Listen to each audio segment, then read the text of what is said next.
அடுத்ததாக news and views பகுதியை பார்க்கலாம். நியூஸ் அண்ட் வியூஸ் பகுதியில் முதலாவதாக நாம் தேர்ந்தெடுத்திருக்கக்கூடிய செய்தி என்ன அப்படின்னு பார்க்கும்போது, ஆந்திரா மற்றும் ஒடிசா மாநில முதலமைச்சர்களுடைய பதவியேற்பு நிகழ்வு தான்.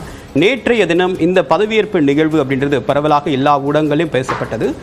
ஆந்திராவுடைய முதலமைச்சராக 4வது முறையாக சந்திரபாபு நாயுடு பதவியேற்றுக் கொண்டிருக்கார். அவருடைய 40 ஆண்டு கால அரசியல் பயணத்தில் இது 4வது முறையாக அவர் முதலமைச்சராக பதவியேற்றுக் கொண்டிருக்கார். அரசியலில் நீண்ட நெடிய அனுபவம் கொண்டிருக்கக்கூடிய சந்திரபாபு நாயுடைய இந்த பதவியேற்பு அப்படின்றது ஒரு புதிதாக பிரிக்கப்பட்ட ஒரு மாநிலத்தில் இருக்கக்கூடிய ஒரு தேக்க நிலையை மீண்டும் ஒரு வளர்ச்சி கட்டத்திற்கு கொண்டு போக முடியும் அப்படின்றது அங்கே இருக்கக்கூடிய ஒரு மாநில மக்களுடைய எதிர்பார்ப்பாக இருக்குது. அதனால தான் பெருவாரியான வாக்கு வித்தியாசத்தில் அவர் ஜெயிச்சிருக்காங்க. மெஜாரிட்டியில் ஆட்சி அமைத்திருந்தாலும் கூட இந்த கேபினெட் அப்படின்றது ஒட்டுமொத்தமாக அவரோடு சேர்த்து 25 பேர் அமைச்சர்களாக பொறுப்பேற்றுக் கொண்டிருக்காங்க. இதில் டெபுட்டி சீஃப் மினிஸ்டராக பவன் கல்யாண் தேர்வு செய்யப்படலாம். நேற்று அவர் அமைச்சராக பொறுப்பேற்றுக் கொண்டிருக்கார். அவருக்கு என்ன போர்ட்ஃபோலியோ அப்படின்றது இன்னும் டிக்ளேர் பண்ணல. அதே மாதிரி மற்ற 24 பேருக்கான போர்ட்ஃபோலியோ அப்படின்றது அறிவிக்கப்படலை. இதில் அந்த போர்ட்ஃபோலியோ நம்ம டீகோட் பண்ணும்போது 3 பெண்களுக்கு வாய்ப்பு கொடுக்கப்பட்டு இந்த மூன்று பெண்கள், ஒன்று தாழ்த்தப்பட்ட வகுப்பை சேர்ந்தவர்கள், இன்னொருத்தர் பழங்குடியின சமூகத்தை சேர்ந்தவர்கள், இன்னொருத்தர் இதர பிற்படுத்த வகுப்பை சேர்ந்தவர்கள் அப்படின்றது அந்த பேலன்ஸ் அப்படின்றது மேற்கொள்ளப்பட்டிருக்கு. அதே மாதிரி பவன் கல்யாண் தரப்பில் அவருக்கு துணை முதலமைச்சர் பதவி கொடுக்கப்படலாம் அப்படின்றது ஓரளவுக்கு உறுதியாயிருக்கு. இதை பிரதமர் நரேந்திர மோடி சிரஞ்சீவியுடைய ட்விட்டர் பக்கத்தின் மூலமாக நம்மால் உணர்ந்து கொள்ள முடிகிறது. அது மட்டும் இல்லாமல் அமராவதி தான் மீண்டும் தலைநகரம் அப்படின்ற ஒரு டிக்ளரேஷன் அவங்க தரப்பில் கொடுக்கப்பட்டிருக்கு. ஸோ ஸ்பெஷல் பேக்கேஜ் கிடைக்குமா அல்லது ஸ்பெஷல் கேட்டகரி ஸ்டேட் அந்தஸ்து கிடைக்குமா அப்படின்றதா இப்போ இருக்கக்கூடிய எதிர்பார்ப்பு.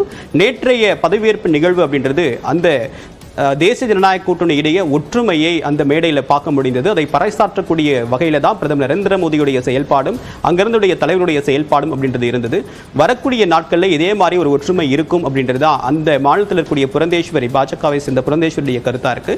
இது எப்படி டிராவல் ஆக போகுது அப்படின்றது இனிமேல் வரக்கூடிய நாட்களில் பார்க்கலாம். அடுத்ததாக ஒடிசா மாநில முதலமைச்சராக மோகன் சரண் மாஜி பதவியேற்றுக் கொண்டிருக்காரு.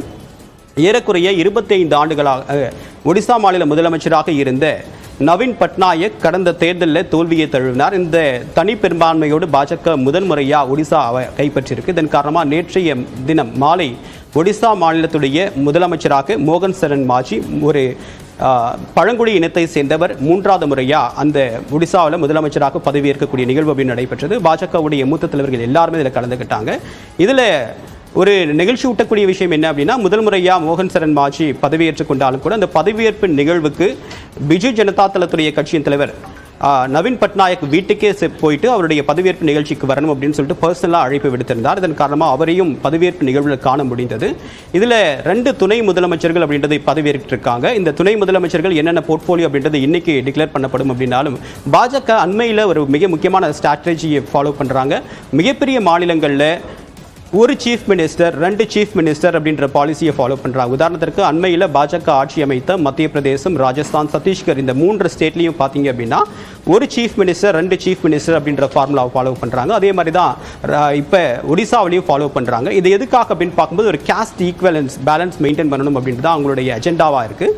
ஸோ அதே தான் அந்த ஒடிசாவிலையும் ஃபாலோ பண்ணப்படுது. பட் குஜராத்தில் இந்த ஸ்ட்ராட்டஜி அப்படின்றது இல்லை. அங்கே ஒரே முதலமைச்சர் தான், டெபுட்டி சீஃப் மினிஸ்டர் அப்படின்றது இங்கே யாரும் அப்பாயிண்ட் பண்ணப்படலை அப்படின்றது விஷயம். பட் இது லாங் டேர்ம் அவங்க டிராவலுக்கு ரொம்ப கை கொடுக்குது அப்படின்றது தான் இந்த ஸ்ட்ராட்டஜியை ஃபாலோ பண்ணுறதுக்கான நோக்கமாக இருக்குது. இன்னொரு பக்கம் செக்ஸ் அண்ட் பேலன்சஸ் இருக்கும் அப்படின்னு கருதுறாங்க. மகாராஷ்டிராவில் நவீன் பட்நாயக் எப்படி துணை முதலமைச்சராக இருக்காரோ அந்த மாதிரி ஒரு மிகப்பெரிய ஸ்டேட்டை ரன் பண்ணும்போது இந்த மாதிரியான டெபுட்டி சிஎம் ஃபார்முலா ஃபாலோ பண்ணுறது அப்படின்றது நம்ம உற்று நோக்கக்கூடிய வேண்டிய விஷயமா இருக்குது. இதுதான் இந்த 2 முதலமைச்சர் பதவியேற்பு நிகழ்வில் நம்ம புதுசாக பார்க்க வேண்டிய விஷயமா இருக்குது.